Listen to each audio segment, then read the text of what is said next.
Good morning, my little chicky monkeys. It is Monday morning. I'm headed back to work.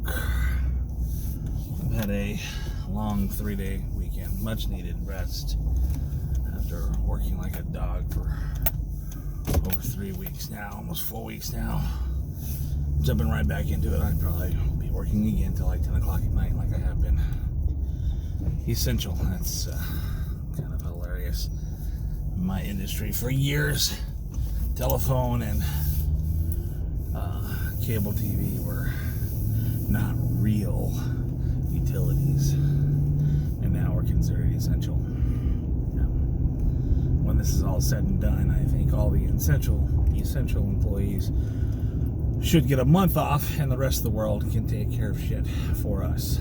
So, just saying. Anywho, it is Monday. I hope you guys are all hunkering down, Taryn. Stay rested. Joycey, take your medicine. Taylor, stay away from everybody. You guys, I love you. Be safe out there. Okay, so let's get down to a little known facts from Stewart's Almanac for this week. This is one that Pop loves to tell, because he loves to make sure that you know the whole story. It's a saying that's been around for, I believe, around 190 years, I think, something like that. It's good Lord willing and the creek don't rise. Okay, so this originates from the pioneer days, right? Pioneers, as they spread out across the Midwest, Texas, and everything like that. They would get together once a week at church, okay?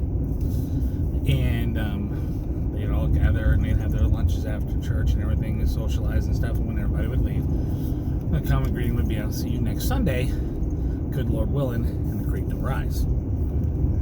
So, the modern interpretation of that, most people don't really know where it comes from.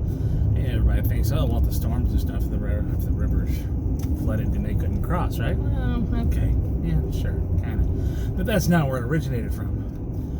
See, it originated from the Creek Indians, which actually originated from Alabama and Georgia area. But during the War of 1812, they lost a lot of their land and stuff, and they were dispersed across Oklahoma, along the Texas Red River border, and parts of Texas as well. And they were one nation of Indians comprised of many, many different tribes. But for the most part, they were peaceful. So much so that during the War for Texas, Sam Houston tried to recruit the Creek Indians to fight for the Texans, and Santa Anna tried to recruit them to fight for the Mexicans, and they decided to remain neutral and stay out of the fight altogether. So for the most part, they were neutral. But during the 1830s, there were several bands of the war tribe. There's two tribes, the White Council tribe and the Red War tribes. And there were several bands of the Red War tribes and stuff that ran along the Red River line between Oklahoma and Texas.